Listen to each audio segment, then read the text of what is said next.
Attach the joint onto a vise. Ensure that it is secured and tight. Make sure that the nut in the back is loose. Loosen all of the cap screws. Note that the two bottom cap screws are longer than the rest because of the elongated portion of the end cap.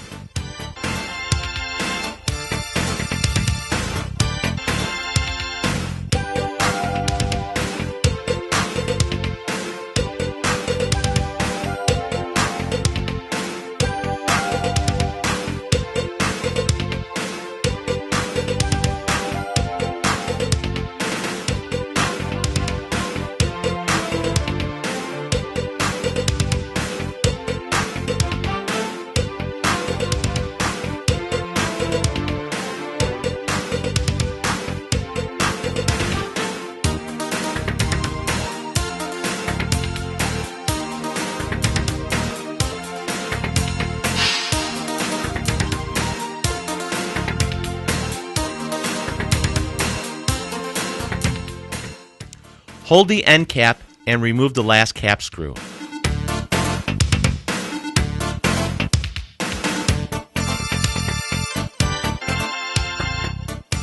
Check and ensure that the copper gasket is in place.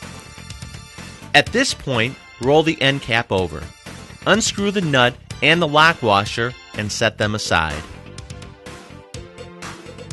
Remove the siphon collet.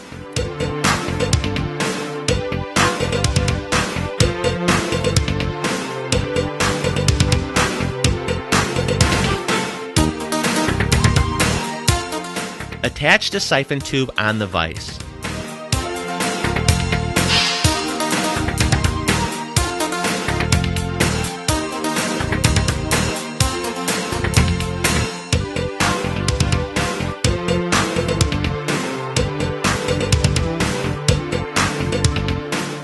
Apply a small amount of pipe dope or anti-seize on the threads. Install the siphon collet.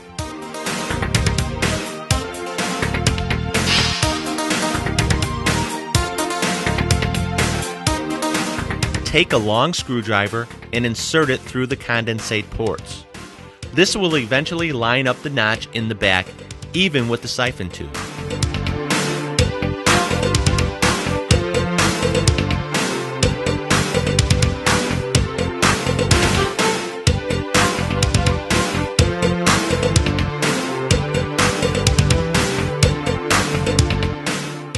Note that the siphon tube is inserted into the threads. However, it will be held in place by the wedge shape of the collet. This is the procedure for assembling the entire joint and siphon as a single unit. If it is not possible to insert the assembled siphon pipe into the roll, the siphon and the joint may be required to be installed separately. We will need to make some notches as a reference point to establish the correct 6 o'clock position of the siphon. Attach the housing on the vise. Insert the siphon tube along with the collet.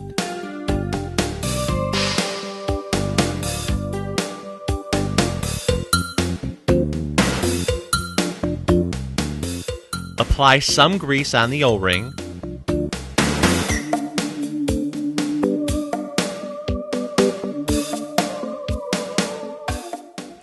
Mount the end cap.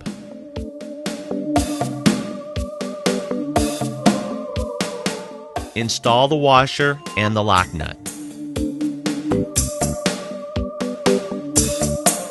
Screw the nut on with enough thread to hold in place. Ensure that the copper gasket is in the proper place.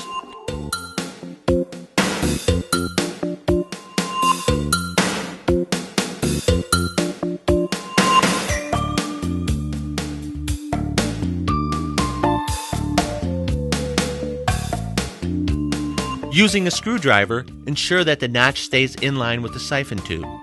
Tighten with the wrench to ensure that it will not move.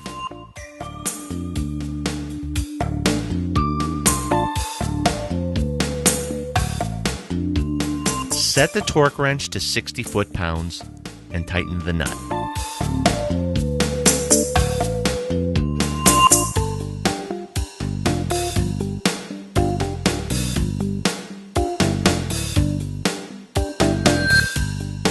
Then bend the tabs of the washer in the opposite direction. This will ensure that the nut holding the siphon collet will stay in position and the siphon will stay intact, since the lock washer will prevent the bolt from loosening.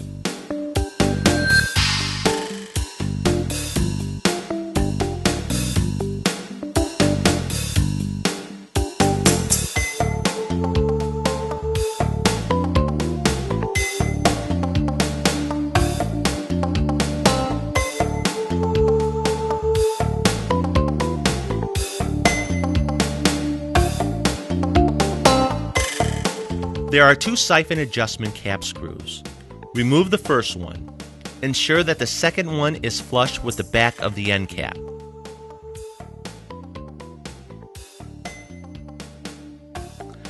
Be sure that the two cap screws at 9 o'clock and 3 o'clock position are hand tight. Loosen the ones on the bottom and top. This will allow the siphon to pivot for adjustment purposes. With an Allen wrench, tighten the set screw until it hits the back of the housing. Once the set screw hits the back of the housing, pull the Allen wrench out and reposition to 12 o'clock. Then, turn a quarter turn and check the adjustment. This varies between 1/4 inch to 1/2 inch.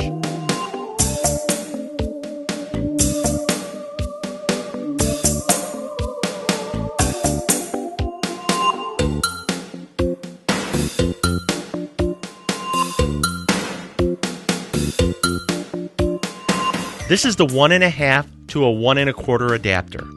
Typically, pipe dope would be applied on the threads.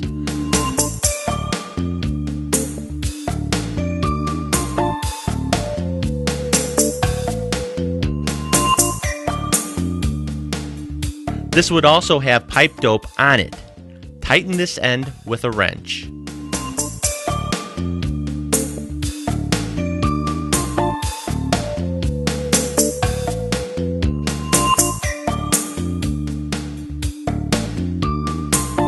Push the flange all the way back to the housing. Place the split wedge in the groove. Ensure that they are in proper orientation. Wide end of the wedge facing towards the roll. Pull the flange around the split wedge and insert the snap ring behind the flange to secure in place.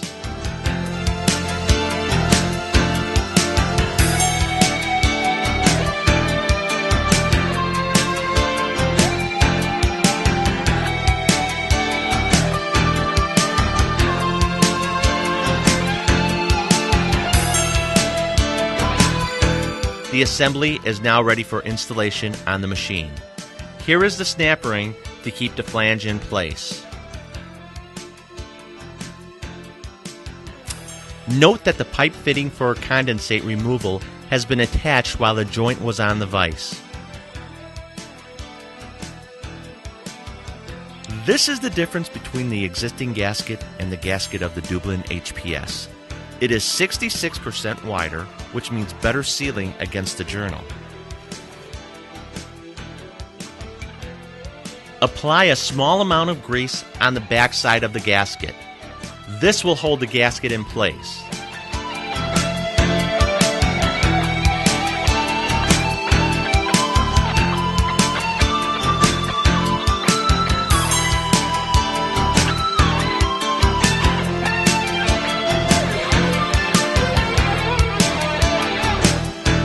Install the joint assembly.